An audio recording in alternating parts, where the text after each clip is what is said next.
Welcome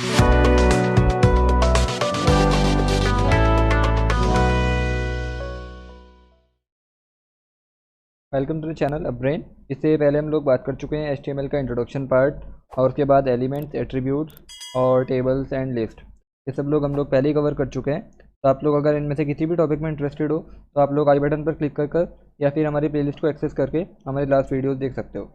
आज हम लोग बात करने वाले हैं फॉर्म्स के बारे में। अगर आपको देखिए वेबसाइट में अपने इनपुट लेना है यूज़र से, तो वो सिर्फ फॉर्म के इनपुट्स के थ्रू ही अवेलेबल है। ये ऑप्शन आपके पास सिर्फ फॉर्म के थ्रू ही अवेलेबल है। मतलब फॉर्म में कुछ एलिमेंट्स होते हैं, लाइक हमारे पास इनपुट होता है, तो इनपुट के थ्रू ही आप यूज़र से इनपुट ले सकते हो। तो काफ़ी इंपॉर्टेंट टॉपिक आज का हमारा रहने वाला है, और ये हम लोग आज के वीडियो में कवर करने वाले हैं। तो अभी हम लोगों को बात करनी है फॉर्म के बारे में।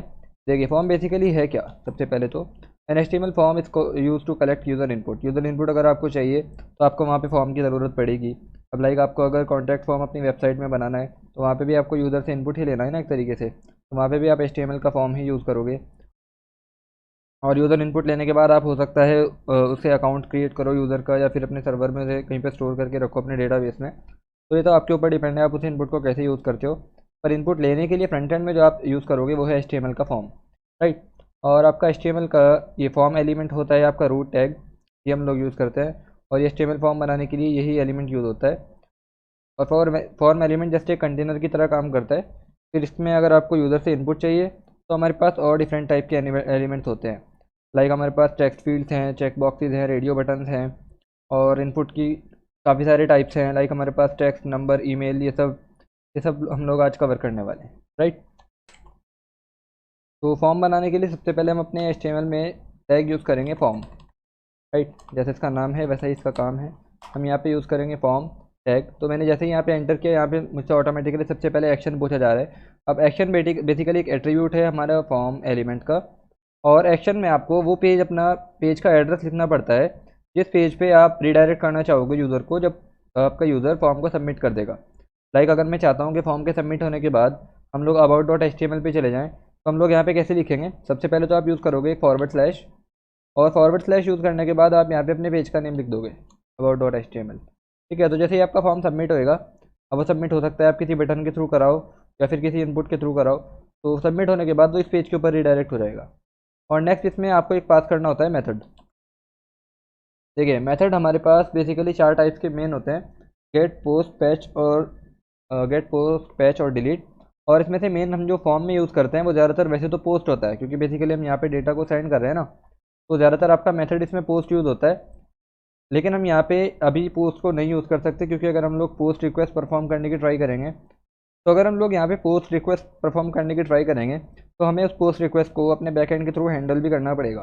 पर हम लोग अभी सिर्फ फ्रंट एंड का पार्ट देख रहे हैं और बैकएंड हम लोग अभी नहीं टच करेंगे इसका, तो बाय डिफ़ॉल्ट पोस्ट रिक्वेस्ट यहाँ पे फेल हो जाएगी। तो हम लोग यहाँ पे क्या करेंगे, अपने फॉर्म को सक्सेसफुली सबमिट कराने के लिए, ये क्रैश ना हो जाए हमारी वेबसाइट, तो हम यहाँ पे पोस्ट रिक्वेस्ट की जगह परफॉर्म करेंगे गेट रिक्वेस्ट।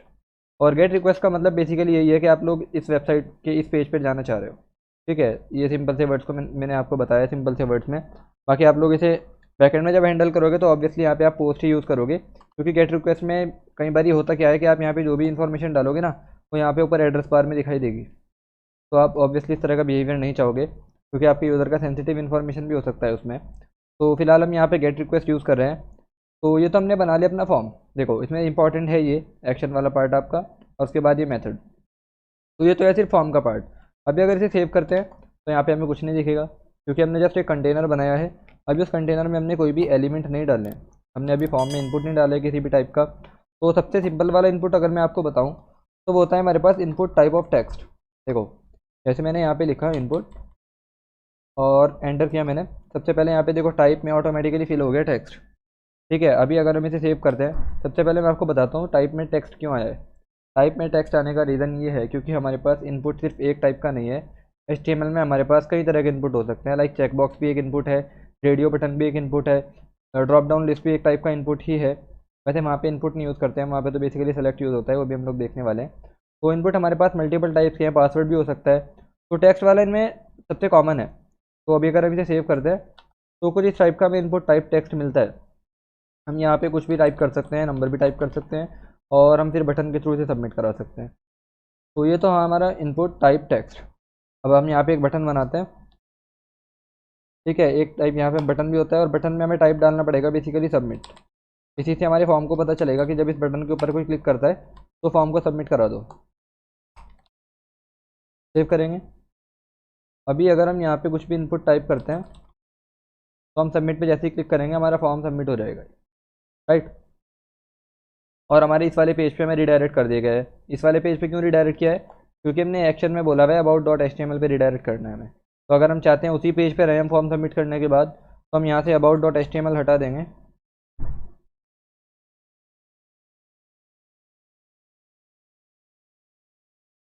और यहाँ पे आप सिर्फ फॉरवर्ड स्लैश छोड़ सकते हो। फॉरवर्ड स्लैश का मतलब ही ये है कि आप अपनी वेबसाइट के रूट पाथ पे जाना चाह रहे हो, और हमारी वेबसाइट का रूट पाथ हमेशा इंडेक्स डॉट HTML ही होता है, तो ये ऑटोमेटिकली आपको इसी पेज पे रिडायरेक्ट कर देगा जिस पे हम इस वक्त हैं। तो अभी अगर हम लोग अपनी वेबसाइट का प्रीव्यू चेक करें तो एक बार हम लोग गो लाइव कर लेते हैं और इसे हटा देते हैं यहाँ से। तो अभी अगर हम फॉर्म को सबमिट करते हैं तो देखो वापस हम लोग इसी पेज पे आ जाएंगे। तो ये हुआ है यहाँ पर एक्शन को हमने जब फॉरवर्ड स्लैश कर दिया उसके बाद, राइट। तो ऐसा करने से आप लोग वेबसाइट के रूट पाथ पे आएंगे रिडायरेक्ट होकर। तो अभी हम लोग बात करने वाले हैं डिफरेंट इनपुट एलिमेंट्स की। मतलब एलिमेंट तो हर बार इनपुट ही होने वाले, लेकिन इनपुट के डिफरेंट टाइप्स हैं हमारे पास। तो टाइप एट्रीब्यूट का यूज़ करके हम लोग यहाँ पे डिफरेंट वैल्यूज देके डिफरेंट टाइप का इनपुट यूज़र से ले सकते हैं। तो यहाँ पर सबसे सिंपल है हमारे पास इनपुट टाइप टेक्स्ट। इसमें तो आपके पास हर तरह का टेक्स्ट वैलिड है, मतलब यहाँ पे आप कोई भी टेक्स्ट लिख सकते हो, कोई प्रॉब्लम नहीं है। तो और होते हैं हमारे पास, लाइक हमने यहाँ पे कहा, देखिए पहले इनपुट से पहले हम लोग बात करते हैं लेबल के बारे में। क्योंकि आपने यहाँ पे इनपुट बताया है, ठीक है, इनपुट बॉक्स दिख रहा है यहाँ पे, लेकिन यूज़र को कैसे पता चलेगा कि उसे यहाँ पे क्या फिल करना है? तो उसके लिए देखो आपके पास दो ऑप्शन है।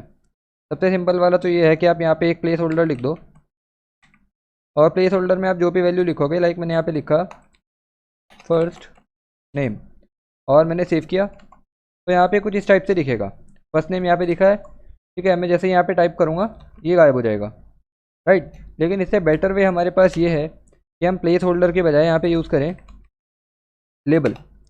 अब लेबल का बेनिफिट क्या है? मान लो अगर मैं यहाँ पे डायरेक्ट पैराग्राफ टैग का यूज़ करके लिख देता हूँ फर्स्ट नेम, सेव किया, तो ये कुछ इस टाइप से हमें दिख जाएगा।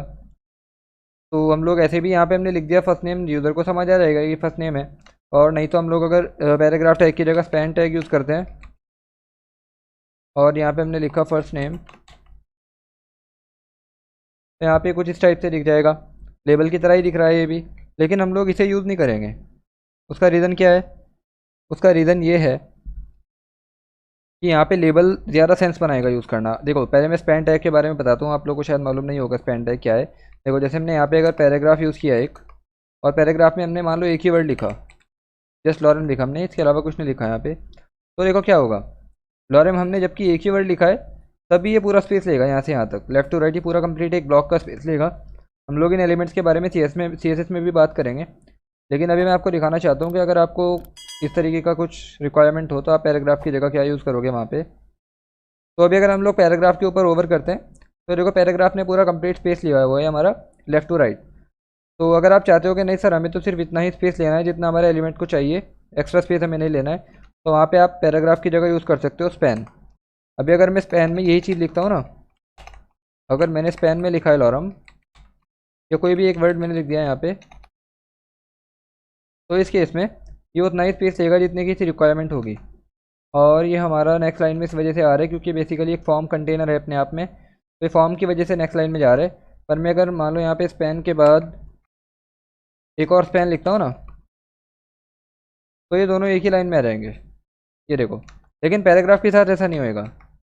अगर मैंने दो पैराग्राफ में सेम चीज़ लिखी,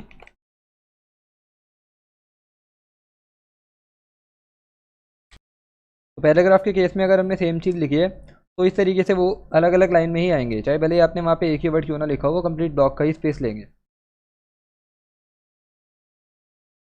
तो स्पैन यूज़ कर सकते हो आप पैराग्राफ की जगह। और मैं एक बार पैराग्राफ की जगह स्पैन यूज़ करके भी इंस्पेक्ट एलिमेंट आपको करके दिखाता हूँ। और ये हमारा स्पैन है, इस केस में अगर हम यहाँ पे इंस्पेक्ट करते हैं तो यहाँ पे आप देखो पार्टी हो रही है, और ये देखो स्पैन ने हमारा उतना ही स्पेस लिया हुआ है जितने की उससे रिक्वायरमेंट है, राइट। तो हम लोग बात कर रहे थे यहाँ पे फॉर्म के एलिमेंट्स के बारे में। तो हम लोग देख रहे थे कि हमें स्पैन या पैराग्राफ यूज़ करने के बजाय लेबल क्यों यूज़ करना चाहिए। हमारे पास एक एक और एलिमेंट है लेबल। तो अगर हम यहाँ पे लिखते हैं फर्स्ट नेम, तो आप कहोगे सर ये तो पैराग्राफ की तरह ही है, या फिर स्पैन की तरह कह सकते हैं कि जैसे स्पैन था वैसे ही तो है ये भी, क्या डिफरेंस है हमारे पास, हम इसे क्यों यूज़ करेंगे जबकि हमारे पास स्पैन अवेलेबल है। देखो उसका रीज़न ये है कि सबसे पहले तो हम लोग इनपुट को अगर एक आईडी दे देते हैं, हमने यहाँ पे थे ID the F name, right, और यहाँ पे हमने इसे कहा कि एफ नेम के लिए है लेबल। तो सबसे पहली बात तो ये है कि एचटीएमएल में अब इसकी एक सेंस बन रही है। अब ये जस्ट एक रैंडम टेक्स्ट नहीं है, अब हमने एचटीएमएल को बताया है, अपने डॉक्यूमेंट को हमारे ये पता है कि ये इनपुट के लिए लेबल है हमारा, राइट। तो सबसे पहली चीज़ तो यहाँ पे सेंस बन रही है। और दूसरी इंपॉर्टेंट पॉइंट ये है यहाँ पे कि जैसे मैंने पेज को रिफ्रेश किया तो देखो अभी यहाँ पे फोकस नहीं है हुआ। अभी अगर मैं टाइप भी करता हूँ ना, देखो मैं टाइप कर रहा हूँ, यहाँ पे टाइप नहीं होएगा, लेकिन अगर मैं यहाँ पे क्लिक करूँगा तो भी यहाँ पे फोकस हो जाएगा। ये बेनिफिट है लेबल बनाने का, राइट। तो और इस तरह का टास्क हमारे कहाँ पे काम आएगा, लाइक हम यहाँ पे क्लिक करते हैं तो ये फोकस हो जाए, हम लोग इसे चेक बॉक्स में देखेंगे, वहाँ पे काफ़ी यूज़फुल है। तो आप लोग लेबल ऐसे लगा सकते हो अपने सारे इनपुट्स के लिए। लाइक हमने यहाँ पे एक और इनपुट बनाया और हमने यहाँ पे टाइप इसका टेक्स्ट ही रखा और इसमें आईडी रखी एल नेम, ये बेसिकली लास्ट नेम के लिए है। तो हम यहाँ पे लेबल लिख सकते हैं, फॉर है ये एल नेम, और यहाँ पे हम लोग लिखते हैं लास्ट नेम, सेव करते हैं तो ये कुछ इस टाइप से हमें दिखने लग जाएगा, राइट। तो ऐसे हम लोग एक फॉर्म बना सकते हैं। अभी आप लोगों को अगर ये प्रॉब्लम है कि सर ये एक ही लाइन में क्यों आ रहा है सब कुछ, तो आप लोग यहाँ पे ब्रेक का यूज़ कर सकते हो।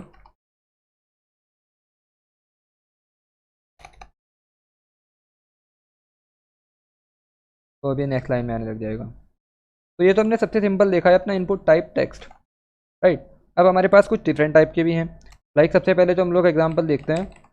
एक है इनपुट टाइप ईमेल। देखो अगर मैंने यहाँ पे सिंपल इनपुट टाइप टेक्स्ट रखा है ना, और मैंने यूज़र को बता भी दिया कि यहाँ पे उसे ईमेल ही डालनी है यूज़र को ना, तो यहाँ पे हम लोग आईडी देते हैं इसे ईमेल, और हमने यूज़र को बताया कि यहाँ पे ईमेल एंटर करना है।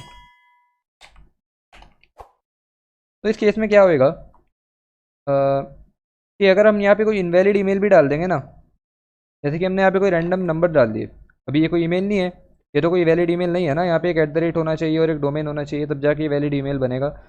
अब अगर लेकिन हम यहाँ पे टाइप को टेक्स्ट हमने रखा हुआ है ना, तो ये इसे भी एक्सेप्ट कर लेगा एज ए ईमेल ही। तो इससे होगा क्या, इससे होगा ये कि आपके डेटाबेस में गलत डेटा चला जाएगा। आपने यूज़र से ईमेल मांगा है जबकि वहाँ पे ईमेल यूज़र ने एंटर नहीं किया है, कुछ और एंटर किया है, ये भी लेकिन एंटर हो जाएगा वहाँ पे। तो आपको वैलिडेट करना है ना अपने डेटा, आप चाहते हो कि सर यहाँ पे ईमेल मांगा है तो ईमेल ही आना चाहिए, तो आप लोग क्या यूज़ कर सकते हो, आप इनपुट टाइप में टेक्स्ट की जगह, देखो पहले मैं आपको इसे ही सबमिट करके दिखाता हूँ। मान लो मैंने नेम में ऐसे ही कुछ भी लिख दिया और लास्ट नेम में भी, और उसके बाद मैंने सबमिट किया ना, तो ये सबमिट हो गया। अगर पेज रिफ्रेश हो गया तो इसका मतलब ये सबमिट हो गया, ठीक है। लेकिन अगर हमने यहाँ पे टाइप की जगह लिख दिया टेक्स्ट की जगह ईमेल, तो इस केस में क्या होएगा, यहाँ पे तो हम कुछ भी लिख सकते हैं क्योंकि तो टेक्स्ट है ऑलरेडी, पर यहाँ पे अगर हम ईमेल के अलावा कुछ और लिखेंगे ना और ट्राई करेंगे सबमिट करने की, तो ये सबमिट नहीं होएगा। ये क्या बोल रहा है हमें, please include an @ in the email address is missing an @। ठीक है, तो बेसिकली यही बोल रहा है कि इनवैलिड ईमेल है हमारे पास। तो हम यहाँ पे अगर कोई वैलिड ईमेल टाइप करते हैं तो अब ये सबमिट हो जाएगा, राइट। ऐसे हमारे पास इनपुट टाइप ईमेल है, इसके अलावा हमारे पास एक इनपुट टाइप पासवर्ड है, और जैसा कि आपको इसके नाम से ही पता चल रहा होगा कि पासवर्ड के लिए यूज़ होता है। आप यहाँ पे नेम में जो लिखोगे और यहाँ पे जो लिखोगे और यहाँ पे जो लिखोगे ये तो दिखाई देगा, लेकिन पासवर्ड में अगर कुछ लिखोगे ये दिखाई नहीं देगा आपको। और अगर इसे शो करना है, जैसे हमारे पास फेसबुक और इंस्टाग्राम या फिर जीमेल में फीचर होता है कि हम लोग पासवर्ड को शो भी कर सकते हैं, तो वो हम लोग जावास्क्रिप्ट के थ्रू कर सकते हैं, राइट। तो अभी यहाँ पे हमने देखा इनपुट टाइप अपना पासवर्ड। तो नेक्स्ट आता है इसमें हमारे पास input type of radio. Like आपको अगर यूज़र से मल्टीपल आपने ऑप्शन दिए यूज़र को, और आप चाहते हो कि यूज़र उनमें से कोई एक ऑप्शन सेलेक्ट करे, और उसके बाद आप फॉर्म में इसी तरह का इनपुट चाहिए आपको, तो वहाँ पे हम यूज़ कर सकते हैं input type of radio. Like हमने यहाँ पे काफ़ी टाइप के अपने इनपुट देखे हैं। सबसे पहले मैं आपको एक और एट्रीब्यूट के बारे में बताना चाहूँगा इनपुट के। उसमें से एक तो है ऑटो फोकस और एक है आपका रिक्वायर्ड। देखो जैसे अभी हमने यहाँ पे एक फॉर्म बनाया है और इसे सबमिट कर रहे हैं, हमने यहाँ पे वैलिडेशन लगाया है ईमेल का, तो ये वैलिडेशन तो काम कर रहा है, और हम लोग यहाँ पे वैलिड ईमेल डालेंगे तो ये सबमिट भी हो जाएगा, ठीक है। एक काम करते हैं, पहले हम लोग ईमेल हटा देते हैं। तो अभी अगर हम लोग इस केस में फॉर्म को एम्प्टी भी छोड़ देते हैं ना, हमने यहाँ पे मतलब कुछ लिखा ही नहीं है, और हमने अगर फॉर्म को सबमिट किया तो ये हो जाएगा सबमिट।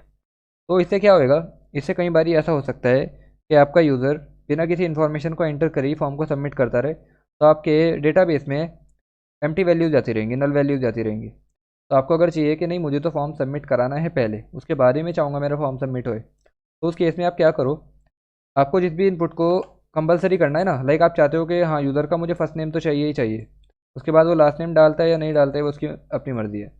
तो इस केस में आप क्या करो, यहाँ पे जो आपका इनपुट है फर्स्ट नेम, यहाँ पे आप एक एट्रीब्यूट ऐड करो जिसका नेम है रिक्वायर्ड।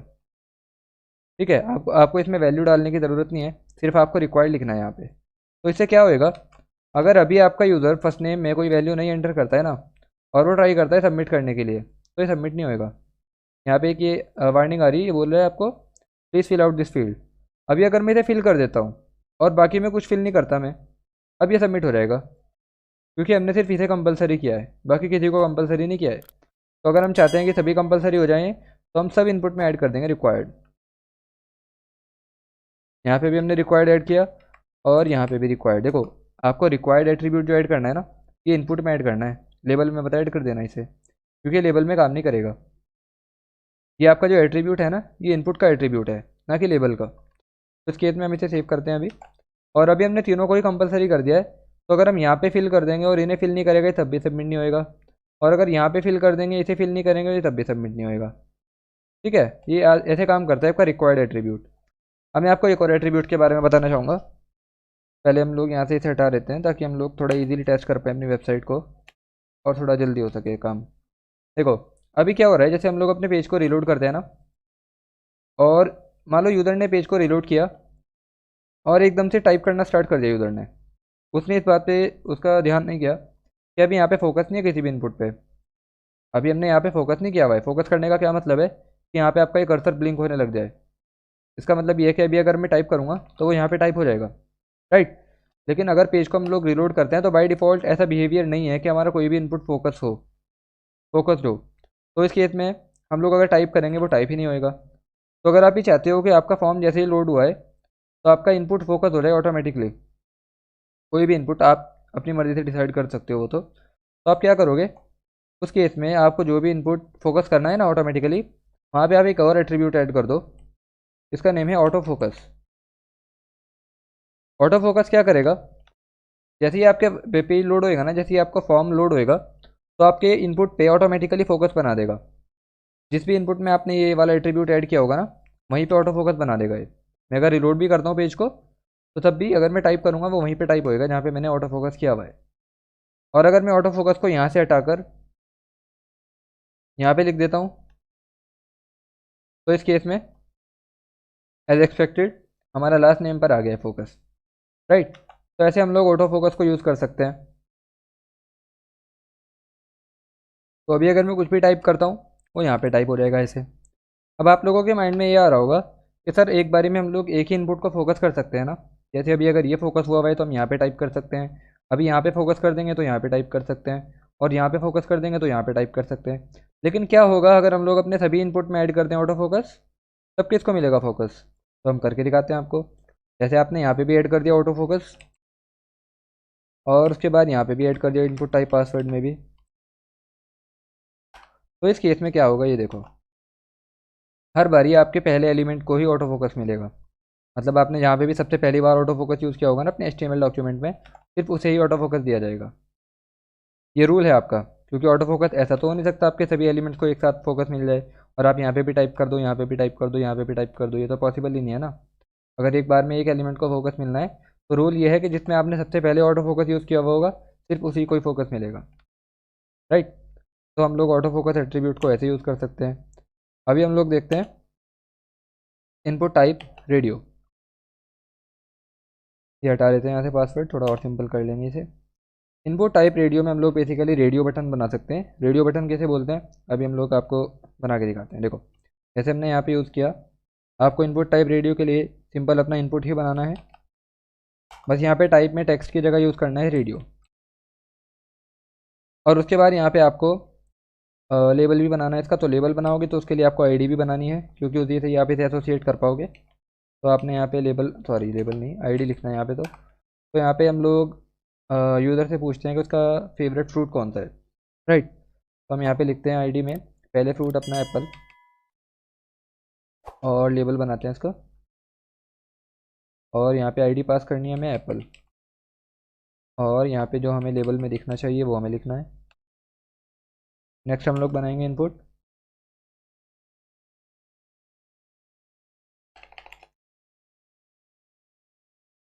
इनपुट टाइप रेडियो हमने बनाया। अभी यहाँ पे देखो हमसे दो एट्रीब्यूट पूछ रहा है ऑटोमेटिकली, ऊपर इसने हमसे नहीं पूछा था लेकिन यहाँ पे पूछ रहा है। अभी नेम किस लिए यूज़ होता है मैं आपको अभी बताता हूँ, पहले आप लोग आईडी लिख दो। आईडी में हम लोग यहाँ पे सेकंड फ्रूट अपना लिखते हैं मैंगो, स्मॉल लेटर्स में लिखते हैं आईडी। ऐसा कोई रूल नहीं है लेकिन कन्वीनियंस के लिए हम लोग स्मॉल लेटर्स में लिखते हैं। तो यहाँ पे हम लोग अभी बनाएंगे लेबल, और फॉर है हमारा मैंगो, और यहाँ पे भी हम लोग लिखते हैं मैंगो, और यहाँ पे इसके बाद इनपुट एक और रेडियो, और यहाँ पे नेम फ़िलहाल हम लोग ऐसे ही छोड़ रहे हैं, और आईडी में लिखते हैं स्ट्रॉबेरी, और यहाँ पे एक और लेबल और स्ट्रॉबेरी।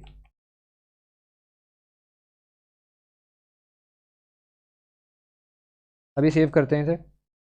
और बेसिकली हमें फ़िलहाल ऑप्शन तो मिल जाएंगे लेकिन हमने यूज़र को एक्चुअल में क्वेश्चन तो बताया नहीं है, तो हम लोग क्वेश्चन के लिए यहाँ पे एक पैराग्राफ टैग यूज़ करेंगे, और हम कहेंगे सेलेक्ट योर, सेलेक्ट नहीं चूज़ करना चाहिए हमें यहाँ पे, चूज़ योर, या फिर ऐसे लिखते हैं which one is your favourite fruit. Save करते हैं। तो कुछ इस टाइप से हमें इनपुट रेडियो मिलता है, मतलब हम लोग इनमें से बेसिकली किसी एक को चूज़ करके अपना फॉर्म सबमिट कर सकते हैं। अभी मैं आपको बता रहा था कि नेम एट्रीब्यूट के बारे में हम लोग अभी बात करेंगे। नेम एट्रीब्यूट के बिना देखो होएगा ये कि आपने अपने रेडियो बटन के ग्रुप को ये बताया ही नहीं है एक्चुअल में कि वो लोग एक ही ग्रुप से बिलोंग करते हैं। अभी आपने रेडियो बटन्स बनाए हैं जस्ट, और उनके लिए लेबल बनाए हैं, आपने ये तो बताया ही नहीं है कि आप सबको एक ही ग्रुप से बिलोंग करना है, ताकि आप सब में से किसी एक को ही चूज़ कर सके यूज़र। तो इस केस में क्या होएगा कि मान लो हमने एप्पल को चूज़ किया ना, तो हम मैंगो भी चूज़ कर सकते हैं, स्ट्रॉबेरी भी चूज़ कर सकते हैं, क्योंकि हमने एक्चुअल में नहीं बताया ही नहीं कि आप में से किसी एक को चूज़ करना है, तो आप सबको एक ग्रुप में रखना है हमें। तो आप लोग यहाँ पे एक एट्रीब्यूट यूज़ करोगे नेम, और यहाँ पे नेम में आप अपने ग्रुप का नेम रखोगे। तो हमने लाइक यहाँ पे नेम रखा है फेव और फ्रूट। अब यही सेम नेम आपको अपने सभी इनपुट टाइप रेडियो में यूज़ करना है जिसको भी आप ग्रुप में डालना चाहते हो। तो अभी हमने यहाँ पे नेम फेवरेट फ्रूट रख दिया है, और यहाँ पे भी और यहाँ पे भी। तो अभी देखो हम लोग अगर एप्पल को चूज़ करते हैं ना, तो अब ऐसा नहीं हो सकता कि हम एप्पल और मैंगो एक साथ चूज़ कर लें। अभी मैंने मैंगो को चूज़ किया तो एप्पल से अपने आप मार्क हट गया। अभी मैं स्ट्रॉबेरी को चूज़ करता हूँ तो यहाँ से भी मार्क हट जाएगा। तो ऐसे आप लोग रेडियो बटन्स बना सकते हो। तो अभी अगर मैं आपसे कहूँ कि एक और पेयर बनाओ रेडियो बटन्स का, लाइक हमने यहाँ पे फेवरेट फ्रूट पूछा है ना, अब आप फेवरेट डे ऑफ वीक, किसी तीन, मतलब कोई भी 3 डेज आपको यूज़र को देने हैं और कहना है कि अपने वीकेंड में से फेवरेट डेज बताओ। तो अगर इस तरह का हमें बनाना हो तो हम यहाँ पे लिख सकते हैं, देखो ऐसे ही बनाएंगे हम लोग। एक और ग्रुप अगर हमें बनाना हो तो हम लोग सबसे पहले तो यहाँ पे पैराग्राफ बनाते हैं, और यहाँ पे लिखते हैं फिर which is your favourite weekend day, और यहाँ पे हम लोग सबसे पहले इनपुट और टाइप रखेंगे रेडियो, और नेम अब हमें इसे अलग ग्रुप में डालना है ना, तो ऊपर वाला ग्रुप मत यूज़ करना है यहाँ पे, क्योंकि हम यहाँ पे अलग ग्रुप बनाने वाले हैं। तो हम लोग यहाँ पे यूज़ करेंगे सेव डे, और आईडी हम लोग यहाँ पे रखते हैं, यहाँ पे आईडी रखते हैं हम लोग फ्राइडे। और अब हमें चाहिए लेबल, तो हम लोग लेबल बनाएंगे इसका एक, और यहाँ पे रखेंगे हम लोग फ्राइडे और फ्राइडे। उसके बाद यहाँ पे हम लोग इनपुट बनाएंगे, टाइप हमारा टेक्स्ट होगा, फिर यहाँ पे रखेंगे हम रेडियो, टाइप हमें टेक्स्ट नहीं रेडियो रखना है, नेम रखेंगे हम लोग डे, और आईडी रखेंगे सैटरडे, और हम लोग लेबल बनाएंगे फॉर सैटरडे।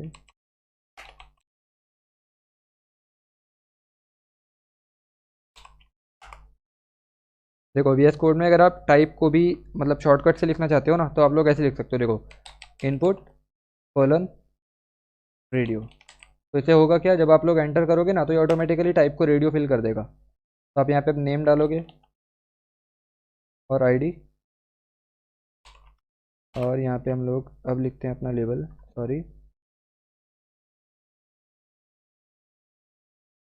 और हमारा संडे, अभी सेव करते हैं इसे। तो यहाँ पे हमारा एक और ग्रुप रेडी हो चुका है। अभी हम लोग इनमें से सेव करेंगे, इनमें से चूज़ करेंगे तो कोई भी एक चूज़ होएगा, और यहाँ पे अगर चूज़ करेंगे तो इनमें से भी कोई एक चूज़ होएगा। ठीक है, ये अब अलग अलग ग्रुप को बिलोंग करते हैं ना, तो इन ग्रुप में से कोई भी एक चूज़ हो सकता है और इनमें से भी। तो अब अगर हम यहाँ पे और यहाँ पे एक एक ऑप्शन चूज़ कर सकते हैं। तो अब आप लोग समझ ही गए होंगे कि नेम में यहाँ पे आपका नेम जो एट्रीब्यूट है ना, ये काफ़ी इंपॉर्टेंट है। अब मान लो मैंने यहाँ पे नेम में फेव डे की जगह फेव फ्रूट ही लिख दिया, तो होगा क्या? भले ये देखने में यहाँ पे कोई डिफरेंस नहीं आया इनमें, लेकिन होगा ये एक्चुअल में कि आप इन चार में से कोई एक चूज़ कर पाओगे। आपने लाइक यहाँ पे एप्पल चूज़ किया, यहाँ पे मैंगो, या फिर यहाँ पे स्ट्रॉबेरी, इनमें से कोई भी एक चूज़ कर लिया आपने। अब जैसे ही यहाँ पे आप फ्राइडे को चूज़ करोगे ना, तो ये यहाँ से हट जाएगा मार्क, क्योंकि एक्चुअली में आपने यहाँ पे नेम में पे फ्रूट यूज़ कर लिया है। तो अब ये तीन और ये वाला इनपुट, ये सब एक ग्रुप में हो गए हैं, तो आपको ये ध्यान रखना है।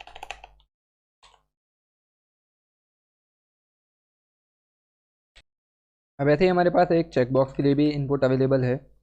हम यहाँ पे चाहें तो एक यूज़र से चेकबॉक्स में भी इनपुट ले सकते हैं। लाइक हम लोग लिख सकते हैं इनपुट टाइप हमारा चेकबॉक्स होने वाला है, और नेम हम लोग यहाँ पे लिख देते हैं। लाइक नेम में हम लोग लिख देते हैं, या नेम को आप लोग एम्प्टी भी छोड़ सकते हो अगर एक ही चेकबॉक्स बनाना है सिर्फ। और आईडी लिखते हैं हम लोग, आईडी लिख देते हैं हम लोग यहाँ पे फिलहाल चेकबॉक्स ही लिख देते हैं, क्योंकि एक ही चेकबॉक्स रखने वाले हैं हम लोग, सिंपल रखते हैं थोड़ा। तो लेबल हम लोग यहाँ पे लिखेंगे अभी। देखो यहाँ पे अगर मैं लेबल की जगह सिर्फ पैराग्राफ यूज़ करता हूँ ना, और यहाँ पे मैंने लिखा, या पैराग्राफ की जगह स्पैन यूज़ कर लेते हैं, आर यू अबव 18। अभी सेव करेंगे अगर, तो यहाँ पे अगर हम देखो अभी दिख रहा है ना ये, लेकिन यहाँ पे हम लोग ब्रेक लगा देते हैं पहले। तो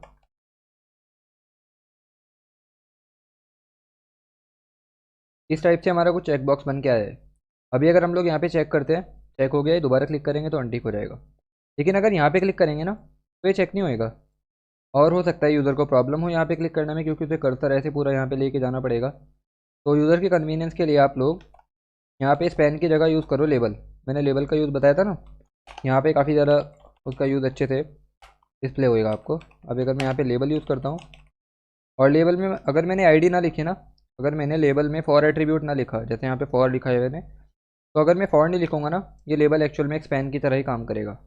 अभी इस केस में भी मैं अगर यहाँ पे क्लिक कर रहा हूँ ना, तो ठीक नहीं हो रहा है ये। तो आपको फॉर एट्रीब्यूट ज़रूर लिखना है यहाँ पे। फॉर में हम लोग लिखेंगे चेकबॉक्स, क्योंकि यही आईडी हमने दी है अपने चेकबॉक्स को। तो अभी अगर मैं यहाँ पे क्लिक करता हूँ, मेरा चेकबॉक्स भी टिक हो जाएगा। ठीक है, फिर से क्लिक करूँगा तो वो अनटिक हो जाएगा। तो यूज़र के कन्वीनियंस के लिए काफ़ी अच्छा ऑप्शन है ये, कि यूज़र को यहाँ पे पूरा ऐसे नहीं करना पड़ेगा, वो ऐसे भी कर सकता है। और ये सेम केस यहाँ पे है, ऐसे भी यूज़र चूज़ कर सकता है किसी को। तो ये आपके फॉर्म के कुछ एलिमेंट्स हैं, और अभी हमने इनपुट एलिमेंट्स के बारे में बात की है। अब इसके अलावा दो तीन और हैं इंपॉर्टेंट, उनके बारे में भी बात करते हैं। देखो एक आता है हमारे पास ड्रॉप डाउन लिस्ट। जैसे हमने यहाँ पे रेडियो बटन का यूज़ किया है ना, यूज़र से मल्टीपल ऑप्शन में से किसी एक को सेलेक्ट करने के लिए, ऐसे ही आप हो सकता है कि रेडियो बटन की जगह यूज़ करना चाहो कि आप वहाँ पे ड्रॉप डाउन लिस्ट यूज़ करो। आप चाहते हो कि सर फेवरेट फ्रूट के लिए तो हमने रेडियो बटन यूज़ किया है, कोई बात नहीं, पर मैं चाहता हूँ कि वीकेंड डे जो है ना हमारे पास, ये हम लोग ड्रॉप डाउन लिस्ट से सेलेक्ट करें। तो ड्रॉप डाउन लिस्ट से कैसे बनाएंगे इसे? तो देखो सबसे पहले तो लेबल बना लेते हैं, और हम लोग फेवरेट क्या लेने वाले हैं इस बारी, या फिर यहाँ पे जस्ट FAV, और ऐसे लिखते हैं। क्योंकि मैंने यहाँ पे अभी ये आईडी इसलिए अलग लिखी है, क्योंकि हम लोग आईडी में सॉरी नेम में यूज़ करने वाले हैं फेव डे, इसलिए मैं यहाँ पे नहीं लिख रहा हूँ उसे। तो हम यहाँ पे लिखेंगे which is your favourite weekend day. Label हमने बना लिया। अब देखो ड्रॉप डाउन लिस्ट के लिए हमारे पास एलिमेंट है जिसका टैग है सेलेक्ट। अब सेलेक्ट में हमसे सबसे पहले तो पूछ रहा है नेम क्या रखना है इसका। देखो यहाँ पे तो मैंने आपको नेम का यूज़ बताया था कि हम लोग एक ग्रुप में बिलोंग कराने के लिए नेम का यूज़ करते हैं, पर यहाँ पे नेम का यूज़ हो रहा होता है एक्चुअल में बैकएंड में यूज़ करने के लिए से हम लोग इसकी वैल्यू को फैच करना चाहेंगे वहाँ पे, तो इसलिए हम लोग नेम का यूज़ करते हैं। पर आप लोग इसे स्किप भी कर सकते हो। ठीक है, आईडी आपको ध्यान रखनी है, बस यहाँ पे आईडी ज़रूर लिखना, नहीं तो एक्चुअल में ये नहीं काम करेगा आपका लेबल। मतलब काम तो करेगा, लेकिन आपको बिलोंग कराना है ना लेबल को, इससे एसोसिएट करना है, तो वहाँ पे आप आईडी का यूज़ ज़रूर करोगे। तो अभी तो हमारा यहाँ पे जस्ट एक लेबल बना है और एक एम्प्टी ड्रॉप डाउन लिस्ट है। ये कुछ इस टाइप का दिखेगा। ये देखो यहाँ पे हम लोग ब्रेक का यूज़ कर लेते हैं पहले तो एक। क्या आ गया हमारा नेक्स्ट लाइन में, जूम कर लेते हैं थोड़ा। तो कुछ इस टाइप का हमारे लेबल लिख के आ रहे हैं, which is your favourite weekend day. और अभी अगर हम लोग इसके ऊपर क्लिक करते हैं तो जस्ट एक एम्प्टी लिस्ट है। तो अभी अगर हमें लिस्ट में यहाँ पे आइटम ऐड करने हैं तो देखो यहाँ पे LI से आइटम ऐड नहीं होंगे, क्योंकि एक्चुअल में हम यहाँ पे कोई अनऑर्डर्ड लिस्ट या फिर ऑर्डर्ड लिस्ट या फिर डिक्शनरी लिस्ट नहीं यूज़ कर रहे हैं। हमने यहाँ पे ड्रॉप डाउन लिस्ट बनाई है ना, तो यहाँ पे एक्चुअल में हम लोग यूज़ करेंगे आइटम्स के लिए एक और एलिमेंट है हमारे पास जिसका नेम है ऑप्शन।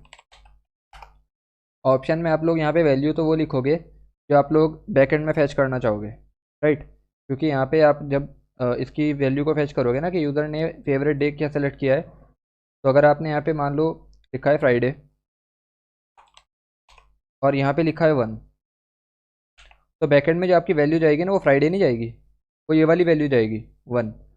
तो इस वजह से आपको यहाँ पे वैल्यू लिखनी है इस हिसाब से कि आप बैकएंड में से फैच कर पाओ।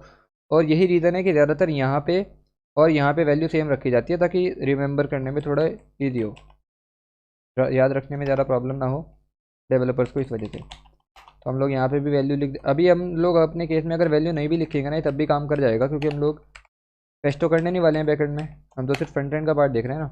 तो हम लोग यहाँ पे डायरेक्ट भी लिख सकते हैं ऐसे।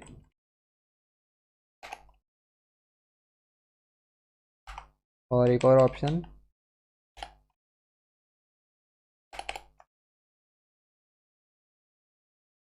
सेव करते हैं। सब कुछ इस टाइप से हमें हमारी लिस्ट मिलेगी। हम लोग यहाँ पे ऐसे ओपन करके इसे किसी को भी सेलेक्ट कर सकते हैं, राइट।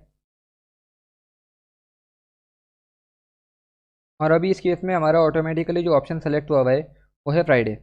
अब अगर आप ये चाहते हो कि सर नहीं मुझे ऑटोमेटिकली ना सैटरडे सेलेक्ट करना है, मतलब जैसे हम लोग पेज को रिलोड करते हैं तो यहाँ पे फ्राइडे ना आए सैटरडे आए, तो आप क्या कर सकते हो, जिस भी ऑप्शन के साथ आपको ऐसा करना है ना कि आप चाहते हो वो वाला ऑटो फोकस हो जाए, तो आप वहाँ पे ऑप्शन में एक एट्रीब्यूट ऐड करोगे। लाइक मैंने यहाँ पे ऐड किया सेलेक्टेड, इसमें वैल्यू देने की ज़रूरत नहीं है, जस्ट एट्रीब्यूट का नेम ही काफ़ी है। तो देखो अभी अगर हम लोग पेज को रिफ्रेश भी करेंगे ना तो सैटरडे ऑटोमेटिकली सेलेक्टेड मिलेगा हमें, राइट। उसके बाद यूज़र इसे चेंज कर सकता है। तो ऐसे आप लोग एट्रीब्यूट्स यहाँ पे डिफरेंट यूज़ कर सकते हो। और इसके बाद हमारे पास एक और इनपुट है, उसका एलिमेंट का टैग इनपुट नहीं है। इनपुट में तो अगर हमने इनपुट टाइप टेक्स्ट रखा है ना तो हम लोग जस्ट एक लाइन का इनपुट ले पा रहे हैं यूज़र से। मान लो अगर काफ़ी बड़ा इनपुट यूज़र को देना है तो वो तो एक लाइन में नहीं लिखना पसंद करेगा ना उसे, तो क्योंकि एक्चुअल में पता ही नहीं चलेगा कि उसने शुरुआत में क्या टाइप किया था, फिर उसे वापस से स्क्रॉल करके जाना पड़ेगा स्टार्टिंग में, तो ये सब बहुत इनकन्वीनियंस हो जाएगा। तो वहाँ पे अगर हमें काफ़ी बड़ा मैसेज यूज़र से लेना है ना तो हम वहाँ पे इनपुट की जगह यूज़ करते हैं टेक्स्ट एरिया। देखो टेक्स्ट एरिया एक्चुअल में एक एलिमेंट है अपने आप में, और मैं इसे जैसे ही क्लिक करूँगा इसने मुझे कुछ ऑटो फिल करके दिए एट्रीब्यूट्स, और कुछ हमें फिल करने के लिए कहा है। वैसे अगर मैं एक्चुअल में हम लोग अगर इसे एम्प्टी भी छोड़ देते हैं ना, मान लो हम लोग यहाँ पे आईडी और नेम नहीं भी लिखते हैं तो ये काम कर जाएगा। तो अभी हम लोग इसे हटा देते हैं और अभी अगर इसे सेव करते हैं ना तो कुछ इस टाइप का ही हमें दिखाई देगा। एक बार रिलोड हो जाए ये, देखो एक टेक्स्ट एरिया यहाँ पे आ गया है, और इसका साइज़ जो है ना, मैं रिसेट करता हूँ एक बारी, इसका साइज़ ये है, मतलब आपके स्क्रीन पे दिख ही रहा होगा साइज़ क्या है, पर एक्चुअल में यहाँ से रिसाइज भी हो सकता है ऐसे, ठीक है। आप लोग इन वाले इनपुट को ऐसे रिसाइज नहीं कर सकते, तो यूज़र इसे रिसाइज करके भी देख सकता है अगर उसे अपना मतलब मैसेज देखना है कि उसने कितना लिख दिया है। तो यहाँ पे देखो अगर इसका साइज़ ऑटोमेटिकली जो हमारे पास साइज़ है ये वाला, अगर ये एडजस्ट करना है ना आपको तो आपको इन्हें एडजस्ट करना पड़ेगा। यहाँ पे लाइक कॉलम्स में वैल्यू दी हुई है 30 और रोज में वैल्यू दी हुई है 10। तो बेसिकली ये साइज़ को ही कंट्रोल करते हैं। आपका हॉरिजॉन्टली क्या साइज़ होने वाला है वो कंट्रोल होएगा आपका रोज से, और वर्टिकली क्या साइज़ होने वाला है वो कंट्रोल होएगा आपका 30 से। तो हम लोग अगर वैल्यू को इंक्रीज़ करके यहाँ पे 30 की जगह 50 कर देते हैं या 70 कर देते हैं ना, तो इसकी विड्थ काफ़ी इंक्रीज़ हो जाएगी देखो। और अगर हम लोग यहाँ पे 10 की जगह से 100 कर देते हैं तो इसकी हाइट काफ़ी इंक्रीज़ हो जाएगी, ये देखो। तो ऐसे हम लोग कर सकते हैं। और अगर हम लोग यहाँ पे कुछ टेक्स्ट लिख देते हैं, लाइक हमने यहाँ पे लॉरेम 10 से कुछ कैरेक्टर्स लिख दिए, तो हमें टेक्स्ट एरिया में ही ऑटोमेटिकली फील्ड मिलेगा, राइट। लेकिन इसका मतलब ये नहीं है कि यहाँ पे हम लोग टाइप करेंगे तो ये हट जाएगा, हमें इसे एक्चुअली में मैन्युअली हटाना पड़ेगा। तो आप लोग अगर चाहते हो कि यहाँ पे कुछ ऐसा लिखा हुआ दिखे लाइक कि आप यूज़र को बता सको कि यहाँ पे क्या लिखना है, पर वो यूज़र के टाइप करने पे ऑटोमेटिकली हट भी जाए, तो आप यहाँ पे लिखने के बजाय यहाँ पे यूज़ करो प्लेस होल्डर। हमने अभी एग्जांपल भी देखा था प्लेस होल्डर का, तो इस केस में भी आपको प्लेस होल्डर ही यूज़ करना चाहिए यहाँ पे। तो यहाँ पे लाइक हमने लिखा enter your message hair, save करते हैं। तो कुछ इस तरीके से यहाँ पे हमें प्लेस होल्डर दिखेगा और हम लोग जैसे ही टाइप करेंगे ये हट जाएगा अपने आप ही। तो ये थे आपके फॉर्म के कुछ इनपुट एलिमेंट्स जो आपके सबसे इंपॉर्टेंट होते हैं, वो हमने सभी कवर कर लिए अपने इस वीडियो में। बाकी आप लोग खुद से भी ट्राई कर सकते हो, काफ़ी सारे आपको डॉक्यूमेंटेशन में भी मिल जाएंगे। और इसमें अगर कोई भी डाउट होता है आप लोग कमेंट सेक्शन में पूछ सकते हो। एंड होप कि आपको आज की क्लास पसंद आई होगी। मिलते हैं नेक्स्ट वीडियो में।